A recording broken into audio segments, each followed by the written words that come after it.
Hello friends, welcome to history classes. My name is Manpreet Kaur. और friends, ये मेरा NET exam से रिलेटेड हिस्ट्री का यूट्यूब का जो चैनल है उस पर हम नेट एग्जाम के सिलेबस के अकॉर्डिंग प्रिपरेशन कर रहे हैं। तो आज भी फ्रेंड्स आपके लिए कुछ एशियन हिस्ट्री से मिक्स एमसीक्यू सीरीज लेकर आई हूँ। तो ये मल्टीपल चॉइस क्वेश्चंस हैं जिसको हम विद डिटेलिंग के साथ जानेंगे और ये मिक्स्ड हैं। आज जो हम एमसीक्यू सीरीज करेंगे ये मिक्स्ड होंगे, जिसमें हम जो चोल काल के बारे में, चालुक्य काल के बारे में, गुप्त काल के बारे में, तो सभी ये मिक्स आएंगे। तो इसमें से बहुत सारा जो पोर्शन है वो आपका कवर अप हो जाएगा। तो बहुत ही इंपॉर्टेंट है। होपफुली ये भी आपको अच्छे लगेंगे और प्लीज कमेंट करके जरूर बताइएगा, लाइक भी कीजिएगा, फ्रेंड के साथ शेयर करना मत भूलिएगा। और फ्रेंड्स, अगर आप इस चैनल के साथ न्यू हैं तो सब्सक्राइब जरूर कर लेना, बेल आइकन को प्रेस कर लेना ताकि आपको नोटिफिकेशन टाइम पर मिलता रहे और आपकी प्रिपरेशन भी ऐसे ही अच्छी तरह होती रहे। तो चलिए फ्रेंड्स, स्टार्ट करते हैं। आज के जो हमारे जो मिक्स्ड एमसीक्यू सीरीज आपके लिए लेकर आई हूँ उसके बारे में जानते हैं। तो जैसे कि ये रहे, तो पहले जो बताया गया है जिसमें कि बाघ की गुफाएं हैं उसके बारे में बताया गया कि बाघ की जो गुफाएं हैं किसमें स्थित हैं, कौन से राज्य हैं जहां पर बाघ की जो गुफाएं हैं वो स्थित हैं। जैसे कि पहला आ जाता है मध्य प्रदेश, बताया गया है, उत्तर प्रदेश है, फिर बिहार है और राजस्थान है। तो कौन सा है? तो ऑप्शन जो हमारा ए होता है राइट आंसर, कि मध्य प्रदेश में ही जो बाघ की गुफाएं हैं वो यहाँ पर स्थित हैं। तो जान लेते इसके बारे में थोड़ी सी एक्सप्लेनेशन की बाघ की गुफाएं जो मध्य प्रदेश के धार जिले में बाघ नदी के किनारे स्थित हैं। तो ये जो गुफाएं हैं ये बौद्ध धर्म से संबंधित है। इन गुफाओं की खोज जो की गई थी वो 1818 में डेजरफील्ड ने की थी। किसके द्वारा? डेजरफील्ड के द्वारा। और इन गुफाओं का संबंध जो था वो लौकिक चित्रकला से था। जो लौकिक चित्रकला होती है उनसे इसका संबंध बताया गया है। आगे है सूची मिलान बताना है। तो इनमें से कौन सा जो सही सूची मिलान दिया गया है, तो जैसे कि हम सूची मिलान करते हैं तो जैसे कि ट्रिमिटियस जो है ये कौन है? ये हिंदू यूनानी। और रुद्रदामन जो है ये शक शासक है। फिर गोंडोफर्नीस जो है ये पहलव, और जो विम कटफिसिस है ये कुषाण काल। तो ये जो है सूची मिलान जो बताया गया है सही होता है। तो कैसे है? जैसे कि थर्ड, फोर्थ, फर्स्ट और टू। तो थर्ड, फोर्थ, फर्स्ट और टू, ये हमारा third answer C right answer है। तो ये हमारा राइट आंसर होता है। तो इसके बारे में भी थोड़ा सा जान लेते हैं। तो ट्रिमिटियस जो है ये हिंदू यूनानी शासक रहा है। रुद्रदामन जो है जो सर्व प्रसिद्ध शक शासक है। और पश्चिमोत्तर भारत में विकसित जो पल्लव वंश का विख्यात शासक कौन था? गोंडोफर्नीस। और विम कटफिसिस कौन था? ये कुषाण वंश का उनसे संबंधित शासक है। तो ये कुछ उसकी जो व्याख्या बताई गई कौन कौन से जो शासक है और किससे संबंध रखते हैं, तो उसके बारे में आगे जानते हैं। सूची मिलान दिया गया है तो इसमें भी जो सूची मिलान बताया गया है तो उसके बारे में जो है, तो जैसे कि महापद्म नंद, तो ये किससे संबंधित है? तो महापद्म नंद जो संबंधित है ये है थर्ड सर्वशंतनात्मक। और बिंदुसार जो है ये अमित्रघात के नाम से जाना जाता है। सातकर्णी जो है ये दक्षिणापथ। और जो समुद्रगुप्त है सर्वराजेशता।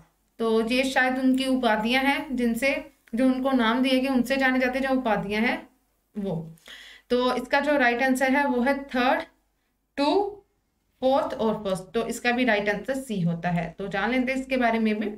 तो महापद्म नंद वंश का जो ये नंद वंश का संस्थापक थे और मगध के जो सिंहासन पर बैठने वाली अभी तक के सभी शासकों में से वह सबसे शक्तिशाली थे। और उसे कली का अंश भी कहा जाता है। तो कली का अंश के नाम से भी जाना जाता है। सभी क्षत्रियों का मतलब क्या होता है उसका? कि सभी क्षत्रियों का नाश करने वाला। और दूसरा जो परशुराम का अवतार आदि उपाधियां भी उसके नाम से भी उनको पुकारा जाता है, उनके नाम से भी वो जाने जाते हैं। आगे है बिंदुसार के बारे में। बिंदुसार को अमित्रघात जो कि शत्रुओं को नष्ट करने वाला कहा गया है। सातवां जो शासक है सातकर्णी ने दक्षिणापथ तथा अप्रीति चक्र जैसी उपाधियां जो थी वो धारण की थी। और समुद्रगुप्त जो थे उनको सभी राजाओं को जीतने वाले सर्वराजेशता के नाम से भी जाना जाता है। तो ये उनका जो सही क्रम बताया गया है कि महापद्म नंद, सर्वशंतातक, बिंदुसार, अमित्रघात, सातकर्णी, दक्षिणापथ और समुद्रगुप्त जो है सर्वराजोशेषता के नाम से जाना जाता है। तो ये उसका कुछ पूरा सार बताया गया है उनका। आगे सूची मिलान बताया गया है। तो ये सूची मिलान जो है इसमें है हम्पी। तो ये हम्पी जो है वो कहाँ पर स्थित है? तो हम्पी है पुडुचेरी में, फिर सॉरी हम्पी पुडुचेरी में नहीं, सॉरी जो हम्पी है वो कहाँ पर है, तो हम्पी जो है वो है कर्नाटका में, तो हम्पी है कर्नाटका में, तो हम्पी कर्नाटका में। फिर नागार्जुन कौंड जो है ये आंध्र प्रदेश में है। शिशुपालगढ़ जो है ये होता है उड़ीसा में, और आर्कमेडू जो है ये पुडुचेरी। तो इसका जो राइट आंसर है 2341, तो राइट आंसर ए होता है हमारा। तो इसका सही क्रम ये है, हम्पी कर्नाटका में, नागार्जुन कौंड आंध्र प्रदेश, शिशुपालगढ़ ओडिशा और आर्कमेडू पुडुचेरी। तो ये इसका सही मिलान है। आगे आ जाता है जो सही युग्म हमें बताना है कि कौन सा है, जैसे कि लोथल है, एनिस्टाइन, डॉकयार्ड, सारनाथ जो है first sermon of Buddha, Rajgiri royal capital of the Ashoka, और Nalanda great seat of the Buddhist learning. तो इनमें से जो सही मिलान कौन सा बताए गए हैं, तो ये सही मिलान है, चाहे इनमें से कौन सा गलत है। तो सही मिलान जो है उसमें से हमारा जो राइट आंसर होता है वो है ऑप्शन सी, फर्स्ट, 2 और 4। तो ये हमारा सही मिलान होता है। तो जो राजगिरी है लॉयल कैपिटल ऑफ अशोक, ये गलत है, ये गलत बताया गया। तो हमें सही बताना है, तो सी आंसर हमारा राइट होता है। तो इसके बारे में थोड़ा सा हम आगे चलकर जानते हैं कि इसमें से हमें बताना है कि कथनों पर विचार करके बताएं कि इनमें से कौन सा सही है। जैसे कि दक्षिण भारत में इक्ष्वाकु शासक कौन थे, बौद्ध मत के विरोधी थे। भारत में पाल शासक बौद्ध मत के समर्थक थे। तो दोनों में से जो सही है वो कौन सा है, तो वो हमें बताना है। तो जो सही बताया गया है वो है सेकंड, कि पाल, भारत में जो पाल शासक थे बौद्ध मत के समर्थक के थे, लेकिन दक्षिण भारत के इक्ष्वाकु शासक बौद्ध मत के विरोधी थे, ये गलत बताया गया है। तो ऑप्शन हमारा सी बी राइट होता है सेकंड। तो थोड़ा सा जानते हैं, इक्ष्वाकु वंशीय जो लोग थे ये कृष्ण गुंटूर क्षेत्र में शासन करते थे। पुराणों में उनको श्री पर्वतीय आंध्र भृत्य, जो कि आंध्रों का नौकर, ये कहा गया है। पहले वह सातवाहनों के संबंध थे, बाद में इनके पतन के बाद उन्होंने अपनी स्वतंत्रता को घोषित कर लिया और अपना जो एक वंश का जो अलग स्थापित किया, और उसका जो संस्थापक कौन था, श्री शांतमूल था। उन्होंने अपनी स्वतंत्र सत्ता स्थापित करने के उपलक्ष्य में अश्वमेध यज्ञ भी किया था, कि अपनी जो सत्ता थी उसके लिए अश्वमेध यज्ञ किया था। पुत्र तथा उसका जो अधिकारी था वो कौन था, जो पुत्र और उसका उत्तराधिकारी वो था मठारी पुत्र वीर पुरुषदत्त था। फिर अमरावती तथा नागार्जुन कौंड में उनके जो लेख हैं वो भी मिलते हैं। फिर बौद्ध संस्थाओं को दिए जाने वाले दान का विवरण भी मिलता है। इक्ष्वाकु लोग जो थे ये बौद्ध मत के पोषक थे। पाल शासक बौद्ध मतानुयायी थे और बौद्ध धर्म को राज्य की जो श्रेय था उस समय दिया गया था। भारत में उसका पतन हो रहा था, जब उनका उस टाइम पर उनको जो पक्ष है वो दिया गया था जब उनका पतन हो रहा था। फिर बंगाल और बिहार में अनेक चैत्य और विहार और मूर्तियां ये भी बनवाई गई, और ख्याति प्राप्त जो शिक्षा केंद्र है जैसे कि विक्रमशिला, इसकी जो स्थापना धर्मपाल ने की थी, और अनेक बौद्ध मंदिर तथा विहार भी स्थापित किए गए थे। तो जैसे कि विक्रमशिला के बारे में कई बार हायर एजुकेशन में भी क्वेश्चन आया है कि विक्रमशिला की जो स्थापना थी किसके द्वारा की गई थी, धर्मपाल के द्वारा। तो पेपर ए का जो हायर एजुकेशन का है उसमें भी ये पूछा गया है। आगे है कि किन राजाओं ने सौराष्ट्र अंचल में जल संसाधन व्यवस्था पर पर्याप्त धन दिया, तो कौन थे, चंद्रगुप्त मौर्य था, अशोक, रुद्रदमन, स्कंदगुप्त। तो इनके द्वारा जो है वो जो जल संसाधन व्यवस्था पर पर्याप्त धन खर्च किया गया था। तो ऑप्शन जो हमारा राइट जो दिया गया है, तो कौन कौन से हैं, ये चारों। तो ये चारों के द्वारा ही जो है जो सौराष्ट्र आंचल में जो जल संसाधन के लिए जो धन दिया गया था, तो हमारा राइट आंसर होता है डी। तो जैसे कि जो सुदर्शन झील थी उसका निर्माण प्रथम किसके द्वारा, सर्वप्रथम चंद्रगुप्त के सौराष्ट्र प्रांत में राज्यपाल पुष्यगुप्त वैश्य ने पश्चिम भारत में सिंचाई की सुविधा के लिए करवाया था। तो सुदर्शन झील से भी कई बार क्वेश्चन्स आए हैं, तो प्लीज इनको नोट डाउन जरूर कर लेना। अब पूरा सार आपको यहाँ पर मिल जाएगा। फिर उसके बाद अशोक के राष्ट्रीय जो यवन जाति थे तो शासक ने उस झील पर बांध का निर्माण करवाया। ये बांध जो था प्रथम बार शक महाक्षत्रप रुद्रदामन के समय टूट गया। फिर उसका पुनर्निर्माण अतुल्य धन व्यय करके राज्यपाल सुविशाख के निर्देशन में करवाया गया। फिर जूनागढ़ अभिलेख से पता चलता है कि स्कंदगुप्त के शासनकाल में भी भारी वर्षा के कारण ऐतिहासिक सुदर्शन झील का बांध टूट गया था। फिर क्षण भर के लिए वह स्मरणीय झील संपूर्ण लोक के लिए दूरदर्शन जानी भयावह आकृति बन गई, क्योंकि जब बांध टूटा तो उसने भयानक रूप धारण किया। तो उस टाइम पर यह दूरदर्शन जानी भयावह आकृति वो वाली बन गई। फिर इसे प्रजा को महान कष्ट भी हुए।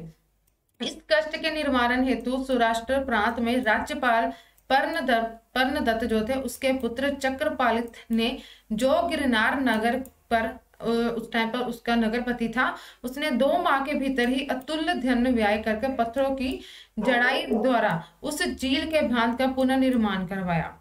तीसरी बार उसका निर्माण करवाया गया। लेखक के अनुसार ये बांध 100 हाथ लंबा और 68 हाथ चौड़ा था। इससे प्रजा ने सुख की सांस ली और स्वभाव से ही अदृष्ट सुदर्शन झील शांत रूप से स्थिर हो गई। तो ये उसका पूरा सार दिया गया है कि पहले क्या हुआ, फिर उसके बाद कैसे बांध टूटा, किसके द्वारा उसका निर्माण करवाया गया। तो ये इससे आप पूरा जान सकते हो कि सुदर्शन झील का जो निर्माण था तो और उसके बाद के जो निर्माण करवाए गए उसके बारे में। आगे है सूची मिलान। तो इसमें भी हमें जो बताना है मिलान जो है वो कौन कौन से जो सही बताए गए हैं। तो सूची मिलान में से जो राइट आंसर बताया गया है तो कैसे है, जैसे कि गंधार कला किस उस टाइम पर कुषाण शासकों के दौरान पे। फिर जूनागढ़ शिलालेख जो है ये रुद्रदामन का। फिर मिलिंदा पाहो जो है ये मिनेंडर की है। और तक्षशिला लेख जो है ये पतिक। तो ये हमारा राइट आंसर है। तो इसमें से जैसे कि पहले आएगा 2, फिर थर्ड आएगा, फोर्थ आएगा, फर्स्ट और 2। हाँ, तो ये सी होता है हमारा राइट आंसर। तो ये उसका जो सही मिलान बताया गया है। आगे है इसमें से सही उत्तर बताने, जैसे कि विक्रम संवत 58 ईस्वा पूर्व से आरंभ हुआ, शक संवत 78 से आरंभ हुआ और गुप्त काल का 319 से आरंभ हुआ। और भारत में मुस्लिम शासक का जो युग था वो 1192 से शुरू होता है। तो सही जो है वो हमें बताना है। तो सही कौन सा है? सभी। तो ये सभी दिए गए कि विक्रम संवत जो था वो 58 ईसा से आरंभ होता है, शक 78 से, गुप्त काल 319 से और मुसलमान जो शासक था वो 1192 से। तो ये सही बताए गए हैं चारों। तो यही यहाँ पर पूरा बताया गया है। और एक और चीज कि जो मुस्लिम शासक का जो युग आरंभ होता है वो मोहम्मद गौरी के तराइन के द्वितीय युद्ध से उसकी विजय से माना जाता है। तो ये ध्यान रखिएगा। आगे है अश्वमेध कर्ता कौन थे? तो जिन्होंने अश्वमेध यज्ञ किए थे उसके कर्ता कौन थे? जैसे कि पहले आ जाता पुष्यमित्र शुंग है, समुद्रगुप्त है, पर्वतसेन प्रथम है, जो पुलकेशन प्रथम है। तो इनमें से कौन कौन से जो आ जाते हैं? तो राइट आंसर जो है इसमें से बताया गया है डी, ये चारों ही। तो ये चारों ही जिन्होंने अश्वमेध यज्ञ के कर्ता थे, पुष्यमित्र शुंग, समुद्रगुप्त, पर्वतसेन और पुलकेशन प्रथम। तो जानते हैं इसके बारे में भी थोड़ा सा, इनके बारे में सभी के। कि समुद्रगुप्त के सिक्कों पर अश्वमेध पराक्रम खुदा है। इनके मुख भाग पर यज्ञ यूप के बंधे हुए घोड़े का चित्र तथा मुद्रा लेख राजाधिराज पृथ्वी को जीतकर तथा अश्वमेध यज्ञ का अनुष्ठान कर स्वर्ग लोक की विजय करता है।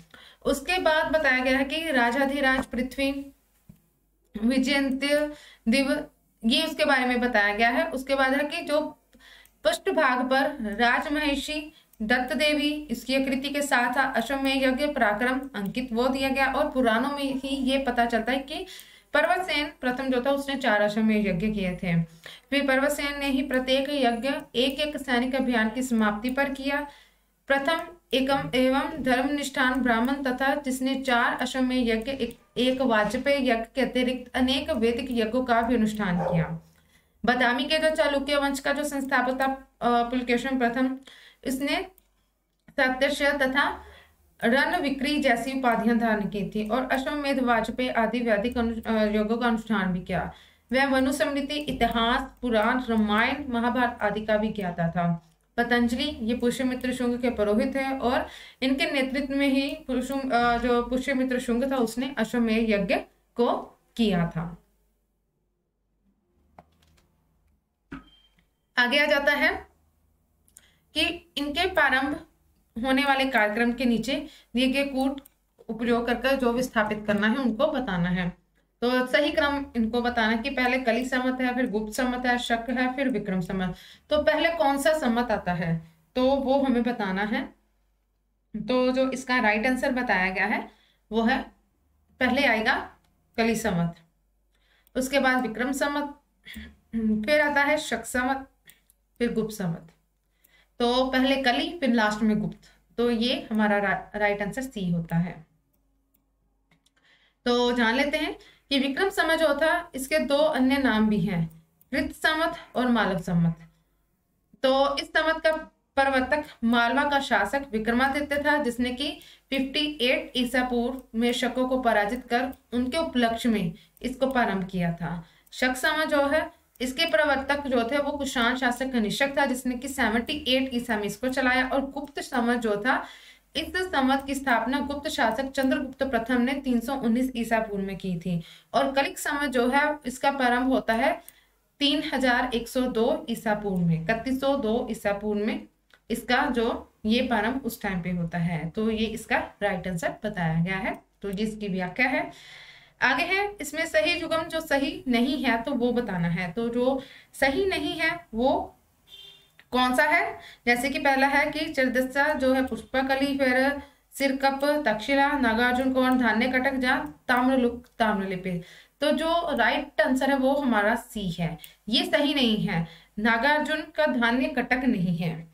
तो जैसे कि चरसद्दा, पुष्पक, पुष्कलावती, पुष्कलावती का, फिर सिरकल्प जो है तक्षशिला का, तथा ताम्रलुप्त जो ताम्रलिपित का प्राचीन नाम, ये उनके प्राचीन नाम बताए गए हैं। लेकिन जो धान्य कटक है वो अमरावती है, अमरावती का प्राचीन नाम है।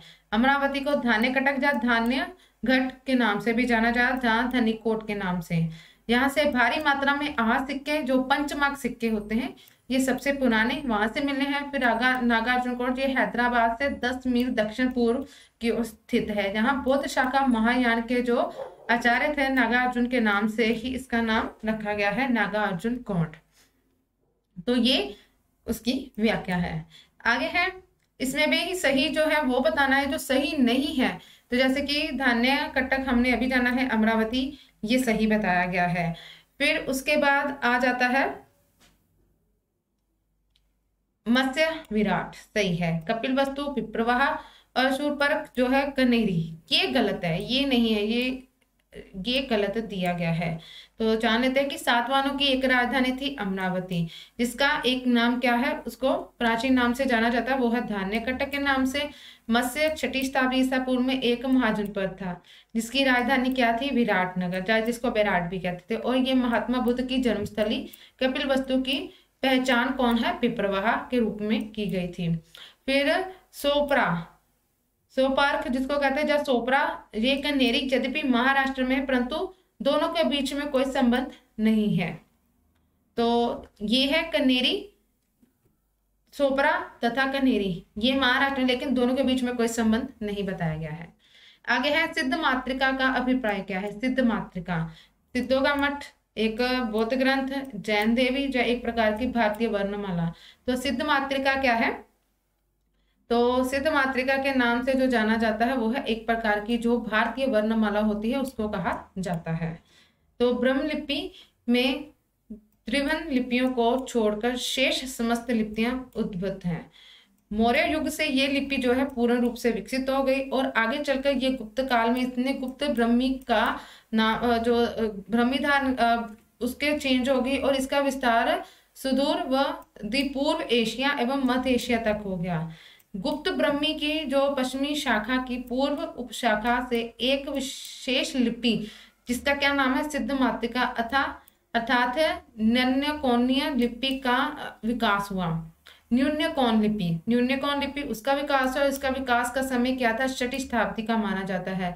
आगे चलकर गुप्त ब्रह्म लिपि जो थी वो इसके 3 प्रमुख भाग थे, जिसमें कि शरद, फिर कुटिल, नगरी लिपियों में ये विकसित हुए, और ये तीनों लिपियां ही आधुनिक उत्तर भारत की लिपियों के रूप में जानी जाती हैं, उसकी जननी मानी गई हैं। तो ये एक क्या है, सिद्ध माते का क्या है, एक प्रकार की भारतीय वर्णमाला है, जो कैसे कहाँ से स्टार्ट हुई, ये ब्रह्मी लिपि जो द्रविड़ लिपियों को छोड़कर शेष समस्त लिपियां का उद्भव है। मौर्य युग से ये विकसित होती है और आगे ये आधुनिक काल की जो लिपियां हैं इसके रूप में जानी जाती हैं। तो गुप्त काल में इसका जो रूप है वो चेंज होता है आगे चलकर। उसके बाद है कौन सा सही सुमेलित है वो बताना है। तो जैसे कि इसका जो व्याख्या है नीचे ही बताई गई है। अद्वैतवाद का जो सिद्धांत था वो शंकराचार्य के द्वारा दिया गया था। विशिष्ट द्वैतवाद का जो सिद्धांत था वो रामानुज के द्वारा दिया गया था। द्वैतवाद का जो था वो निम्बार्कर के द्वारा। तो इसमें कौन सा सही जो सुमेलित है वो बताना है। लेकिन जो द्वैतवाद है वह माधवाचार्य के द्वारा दिया गया है और जो द्वैतवाद का है वो वल्लभाचार्य के द्वारा नहीं, निम्बार्कर के द्वारा दिया गया है। तो ये गलत है, यहाँ पर दिया गया है। तो ये इसका सही नीचे दिया गया है मिलान। उसके बाद सही इसमें से कौन सा नहीं है वो बताना है। तो जैसे कि मदन वर्मा, तो मदन वर्मा जो आ जाता है उसके बारे में तो सही है चंदेल। सिंधुराज ये गलत है, सिंधुराज चाहमान नहीं है, सिंधुराज परमार है। वाक्यपति मुंज ये भी परमार और चंद्रदेव ये गढ़वाल। तो इसके बारे में जान लेते हैं कि सिंधुराज जो था ये परमार वंश का शासक था, जिसकी उपाधि क्या थी, नव संसक। ये वाक्यपति मुंज का भाई और प्रतापी भोज का पिता था। अन्य राजाओं का क्रम इसका जो बताया गया, जैसे कि मदन वर्मा वो चंदेल था, सिंधुराज परमार, वाक्यपति मुंज ये भी परमार और चंद्रदेव गढ़वाल। तो ये इसकी व्याख्या बताई गई है। आगे है आयुर्वेदिक आचार्य ने तक्षशिला विश्वविद्यालय में शिक्षा प्राप्त, किस आयुर्वेदिक जो आचार्य थे उन्होंने तक्षशिला में शिक्षा प्राप्त की। सुश्रुत थे, चरक थे, वाग्यभट्ट थे या जीवक थे। तो इसमें जो हमारा राइट आंसर आ जाता है वो कौन सा है, जो जिन्होंने तक्षशिला विश्वविद्यालय में शिक्षा ग्रहण की थी, तो वो है चरक और जीवक। तो ये दोनों के नाम ही आते हैं, एक का नहीं बता सकते, दोनों ही हैं। बिंदुसार के राजवैद्य जीवक ने तक्षशिला में शिक्षा प्राप्त की और जो चरक संहिता की रचना कृषक के जो राजवैद्य थे वो चरक ने की। चरक ने भी यहाँ से ही शिक्षा प्राप्त की थी, इसलिए दोनों ही आता है। तो इसलिए दोनों को ही हम चरक और जीवक दोनों को ही सही मानेंगे। आगे है उद्दालक अरुणी प्रसिद्ध दार्शनिक थे किसके। उद्दालक अरुणी काशी के, मद्र के, कुरु पंचाल के, विदेह के। तो ये किसके थे, कुरु पंचाल। ब्राह्मण श्वेत केतु के पिता जो थे उद्दालक अरुणी, जो पंचाल के प्रसिद्ध दार्शनिक हुए हैं। पंचांगिनी विद्या के प्रवर्तक क्षत्रिय पंचाल नरेश प्रवाह जवैली के पास ज्ञान प्राप्ति के उद्देश्य से ये गए थे। उसके आगे है कि किस ग्रंथ में बहुपति प्रथा का साक्ष्य मिलता है। बहुपति मन्य मैकेले, महाभारत, शिल्पाधिकारम या रामायण। तो बहुपति ऐसे संयोजन के रूप में जिसमें एक स्त्री एक समय एक से अधिक पति वरण कर लेती है, जैसे कि 5 पांडव द्रौपदी के पति थे। और महाभारत में बहुपति प्रथा के जो साक्ष्य हैं वो मिलते हैं। तो किसमें इसके बारे में जो जानकारी है वो मिलती है बहुपत्नी के बारे, तो महाभारत, क्योंकि उसमें ही पांचाली जो 5 राजाओं की पत्नी थी द्रौपदी, तो पांचाली के रूप में भी उसको जाना जाता है, तो द्रौपदी ही थी। तो इसलिए एक बहुपति प्रथा का साक्ष्य महाभारत में हमें मिलता है। उसके बाद है सामान्य परिस्थिति में निम्नलिखित में से किसे उत्तराधिकार में स्त्री धन का प्रथम अधिकार था। उत्तराधिकार में तो सबसे पहले किसको था, पति को था, पुत्र को था, पुत्रियों को या पुत्र वधुओं को, तो पुत्रियों को था। तो सामान्य परिस्थिति में स्त्री धन को उत्तराधिकार में प्राप्त करने का अधिकार पुत्री को दिया गया था। यदि पुत्री कोई संतान नहीं होती तो धन उसके पिता तथा भाई के पास में, स्त्री को कोई संतान नहीं होती है तो उसका जो धन होता था वो पिता और भाई के पास चला जाता था। स्त्री धन के उत्तराधिकार के लिए अविवाहित कन्या को ही प्राथमिकता दी जाती थी। आगे है किसने यज्ञ वैदिक परंपराओं का प्रबल समर्थन किया तथा संन्यास के सिद्धांत का विरोध किया था। तो संन्यास का जो विरोध था वो किसके द्वारा किया गया था, तो संन्यास के बारे में जो विरोध था वो कुमारिल के द्वारा किया गया था। किसके द्वारा, कुमारिल के द्वारा। तो जान लेते हैं इसके बारे में भी। जैसे कि मीमांसा दर्शन के अनुयायी कुमारिल ने वैदिक यज्ञ का समर्थन किया। मीमांसा दर्शन में जिसके अनुयायी प्रभाकर तथा कुमारिल हैं, वैदिक कर्मकांड पर इत्यादि बल देते हैं और प्रत्येक व्यक्ति के लिए अनिवार्य रूप में करणीय बताया गया है। वेद विहित यज्ञों तथा उनके कर्म कांडों का ठीक ठाक अनुष्ठान करने का उपदेश मीमांसक देते हैं। मीमांसा दर्शन में धर्म का बहुत ही अधिक महत्व है और जैमिनी जिसका मीमांसा दर्शन की प्रेरणा थे, उनके अनुसार धर्म वह आदेश है जो मनुष्य को कर्म के लिए प्रेरित करता है। धर्म का जो ज्ञान है केवल पौरुषेय वेदों से ही होता है। वेद जिसका विद्वान करते हैं धर्म है, जिसका निषेध करते हुए वह अधर्म है। फिर वेदोवत नियमों के अनुसार आचरण करने पर ही हम धर्म की प्राप्ति कर सकते हैं। मीमांसा दर्शन कर्म को ही महत्व देता है जो अपनी शक्ति से फल प्राप्त प्रदान करने में सक्षम हो। उसके लिए वह ईश्वर की सत्ता को भी आवश्यक नहीं मानते। मीमांसकों के ईश्वर संबंधी विचार स्पष्ट नहीं है, इसलिए दर्शन का प्रधान लक्ष्य कर्म की महत्ता को प्रतिपादित करता है। तो इतना बस, ये जरूरी नहीं है, इसको इतना मत पढ़िएगा, बस ये यहाँ से ध्यान रखिएगा कि संन्यास का जो सिद्धांत का विरोध किसके द्वारा किया गया था और यज्ञ वैदिक परंपराओं का जो प्रबल समर्थन कुमारिल के द्वारा किया गया था। इसको जस्ट एक बार रीड कर लेना। आगे है बीज गणित के जो क्षेत्र में विशेष योगदान दिया गया था किसके द्वारा? आर्यभट्ट के द्वारा, ब्रह्मगुप्त के द्वारा, भास्कर के द्वारा या लल्ला द्वारा। तो बीज गणित के क्षेत्र में जो विशेष योगदान दिया गया था वो किसका था? वो था भास्कर का। तो किसका था? भास्कर का। तो ये हमारा होता है राइट आंसर। तो ब्रह्मगुप्त के पश्चात महावीर तथा भास्कराचार्य प्रसिद्ध गणितज्ञ थे। भास्कराचार्य खानदेश के निवासी थे और इन्होंने सिद्धांत शिरोमणि पुस्तक की रचना की थी। ये ध्यान में रखेगा, सिद्धांत शिरोमणि किसकी रचना है? भास्कराचार्य की। 4 भाग हैं इसके। एक आ जाता है लीलावत, बीज गणित, ग्रह गणित, गोला। लीलावती का जो फारसी अनुवाद है मुगल काल में फैजी ने किया और निरंतर गति का जो विचार सिद्धांत शिरोमणि से संबंधित महत्वपूर्ण है। भास्कराचार्य को कलन गणित जैसे कि कैलकुलेटर जिसको जो होते हैं, तो उस टाइम पर इसका नाम था कैलकुलस, उसका आविष्कार के रूप में जाना जाता है भास्कराचार्य को, कलन। तो ये है। आगे है 13वीं और 14वीं शताब्दी में भारतीय किसान खेती करते थे। किसकी खेती करते थे? गेहूं की, चावल की, जौ की या मक्का की। तो 13वीं और 14वीं शताब्दी में जो भारतीय किसान थे वो किसकी खेती करते थे? वो थे मक्का की। तो ये जो थे भारतीय किसान मक्के की खेती करते थे। भारतीय किसान द्वारा मक्का की खेती किए जाने का प्रमाण 15वीं शताब्दी से आरंभ में पुर्तगालियों से मिलता है, क्योंकि वही जब पुर्तगाली यहाँ पर आए थे तो अपने साथ आलू और जो मक्का है तो उसकी जो किस्म है फसलें वो लेकर आए थे, जिसके बारे में लोगों को, भारत के लोगों को आलू और मक्का के बारे में जानकारी हुई थी। उसके बाद आ जाता है पुराणों के अनुसार चंद्रवंशीय शासकों का मूल स्थान क्या था? काशी था, पृष्ठानपुर था, अयोध्या या श्रावस्ती। तो चंद्रवंशीय जो राजा थे तो चंद्रवंशीय शकों का मूल निवास स्थान कौन सा था? तो उनका निवास स्थान प्रतिष्ठानपुर था। कौन सा? प्रतिष्ठानपुर।